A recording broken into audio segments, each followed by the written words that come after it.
My name is Liz Partsch. And I'm Paul Rowley. And welcome to Farm and Dairy's virtual newsletter. Where we'll be giving you a rundown of all the news this week. Yes, and I think we got some happier news That's than right. average this week. Yeah. So, this week I wrote about the Jepsen family farm called Dusty Rose Farm. Oh, cool. Yeah, and it is a beef, cattle, and grain operation. Nice. So that last name might sound familiar to a lot of our readers if they're fans of Ohio State. Okay. Because Dee Jepsen has worked at OSU's Agriculture Safety and Health Program since 1992. Wow. Yeah, and she's really just been a figurehead in the industry for farm safety. Yeah, no kidding. Yeah, so her husband, Jim Jepsen, also has a big, strong, or a foothold in the industry, Nice. having won Ohio's 2024 Master Farmer Award. Kudos to him. That's cool. Yeah, so both Dee and Jim worked full-time jobs while raising their two daughters, Cheyenne and Sierra, while running the family farm. Wow. Yeah, so That's a handful. They're very busy and hardworking, Yeah. but that's something, youngest daughter Sierra really reflected on recently. Okay. Now that she has her own business, Butcher Solutions LLC, which is a traveling butcher school. Yeah, okay. So she even mentioned or said a beautiful quote to me. My sister and I, we got every opportunity in agriculture that we ever could have wanted just because they made sure that we had every opportunity that we wanted to. Wow. Amazing. Yeah. And that was really beautiful, just seeing this bloodline of agriculture passed down in a way. So Sierra and Cheyenne both attended OSU's Agriculture Technical Institute, taking after their parents. Okay, yeah. And the sisters are both interested in beef cattle, but what's interesting is that, they're interested in different sides of, the operation. Right. So Cheyenne, who is the herds manager at the family farm, became interested in the breeding side of cattle. She's an AI certified specialist, while Sierra took on the butchering and marketing side. Okay. Yeah, so Sierra lives in Montana, but, despite living so far away, she still helps coordinate freezer beef orders with customers back home while running her own business. So I have to say, Paul, while writing this story, I found this, really just fascinating, this family, how incredibly hardworking they are and how much they've done for the ag community. Right, yeah. Yeah. It sounds like the daughters really took after their parents, too, for how much work they're willing to take on. That's so much. Yeah. Yeah, that's really neat. Well, I guess we can transition here a little bit to the story that I wrote this week. In 2019, Ohio, as some of you may know, that the barn, the humble yet majestic barn, was named a state symbol. And for a passionate group of folks from the group Friends of Ohio Barns, the structures being barns are more than just, places to store random stuff that you would need for agriculture, but they are just really, really interesting and full of stories.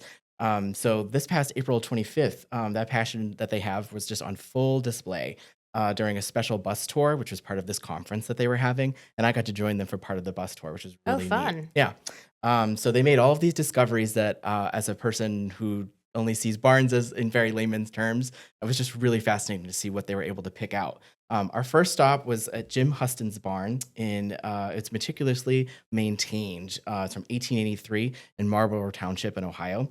It was built by a Civil War veteran named James Madison Walker. Wow, that's crazy. That's so old. I know. And it's been a labor of love for him for the past couple of decades, just him fixing up the barn and keeping it from just becoming a ruin on his property. He has restored the beams. He's reconstructed doors, and he's even, recovered a 19th century hay trolley system that's still in place. It's there, and people were just in awe of the system because there's very few of them left that are still in that condition. Wow. He fixed up the stone walls. He used salvage materials from other barns to really realize the barn again in its former glory. Yeah. At every stop that we went on this trip, visitors inspected the premises like forensic scientists, and I'm talking like CSI because I've been watching that show again recently.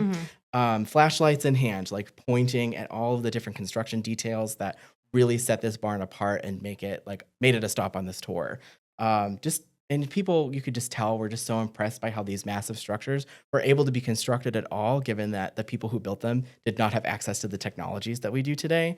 It was really fascinating. We found signatures that were scrawled on the barn walls. And then we talked to another owner of another barn that we stopped at, who told us about some of the treasures that he's uncovered from his property.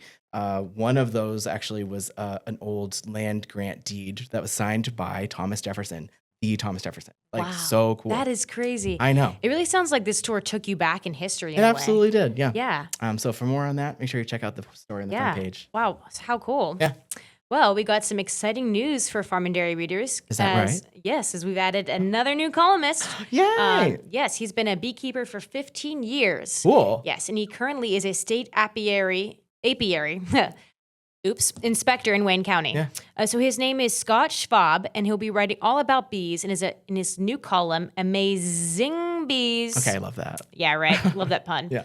But in this week's column, he gives readers a rundown of the different ways to start a beehive, which consists of buying a package of bees, buying a nucleus hive, or, just locating a hive of honeybees in the wild or like in your neighbor's property if you happen upon that. Nice. So according to Schwab, nucleus hives are the quickest way to start a beehive, but the cheapest way, obviously, is to capitalize on starting a hive, locating these freebies, beehives from your yard. I get it. Yeah. So funny enough, my dad actually did this last year. Oh, good for him. So yeah, he's been a beekeeper for a few years.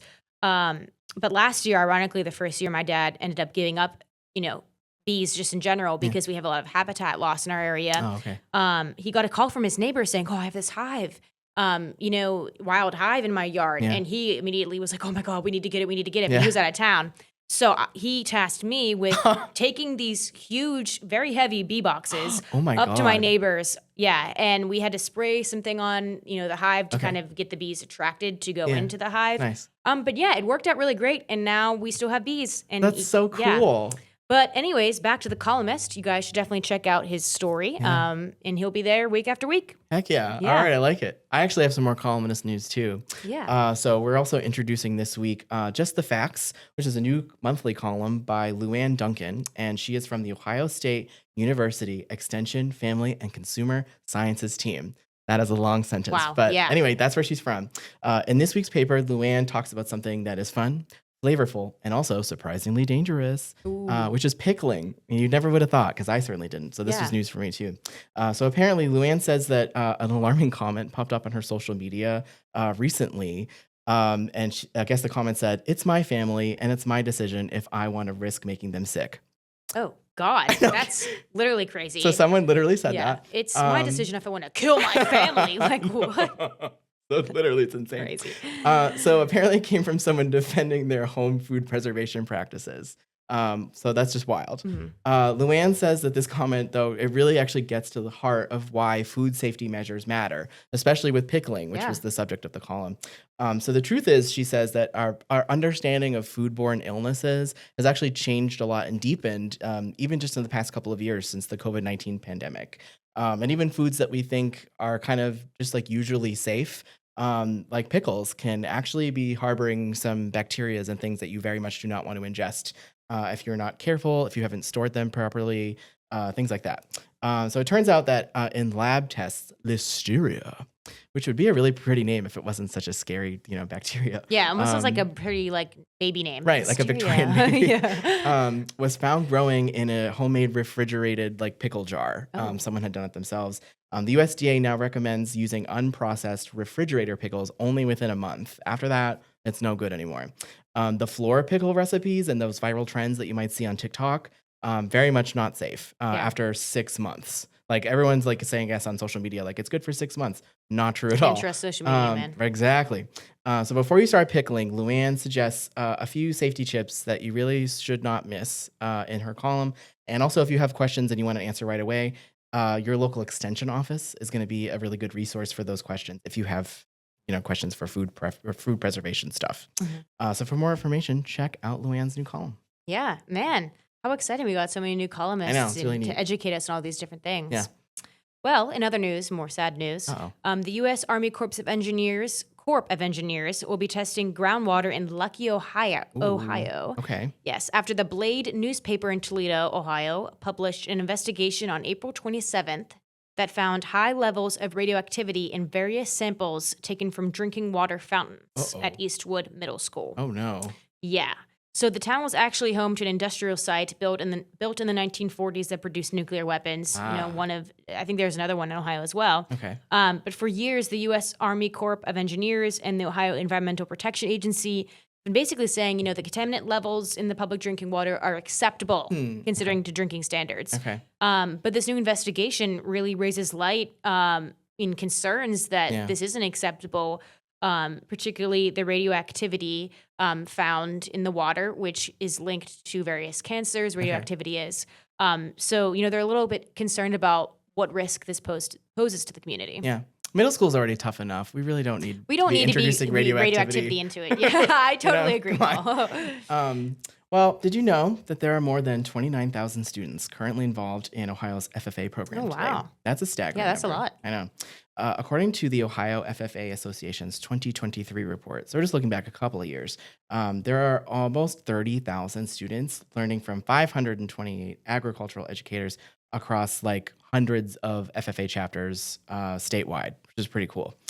So let's rewind the clock a little bit and take a look at Ohio's FFA journey getting here.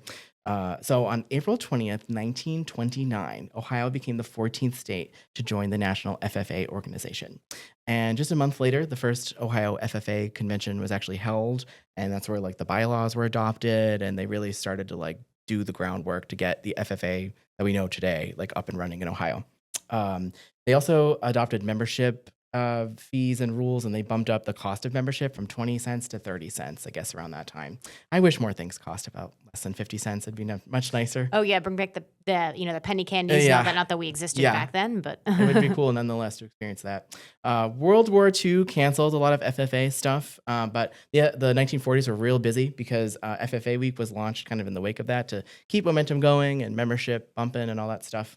In 1966, girls were finally eligible for FFA membership. It took that long. Yay. But Ohio is actually ahead of the national curve there. It took a couple more years for girls nationally to be able to be eligible for FFA membership. By 1988, Future Farmers of America changed its name to the National FFA Organization, reflecting a broader range of, I guess, like career opportunities that they were promoting in agriculture. And by 95, Ohio FFA went digital and entered the digital age, launching their first website. By 2008, the CDE's career development events, they started you being able to do online testing for that, which I feel so old saying that like that's a historical fact because I remember 2008 very well. Yeah. Anyway, FFA all started with a really simple idea, which is to prepare the next generation of leaders in agriculture. Speaking of which, you can actually come see Farm and Dairy, the paper, at the 97th Ohio FFA Convention, which is coming up on May 1st and 2nd at the Ohio Expo Center in Columbus. And not that I am a leader of agriculture or much of anything else, but guess who will be there? Me. Oh, yeah. I will be there at the Expo Center. So in the meantime, make sure that you check out our cover of our auction guide this week, as we have a really cool infographic that our folks made for that page, exploring more deeply the FFA's history in Ohio. Yeah, and go visit Paul at the Expo say hi. Center. Yeah, for sure. Well, that is our top stories for the week. To read the full stories, go to farmanddairy.com or find your local newsstand. Thanks for tuning in, and see you next week. Bye-bye.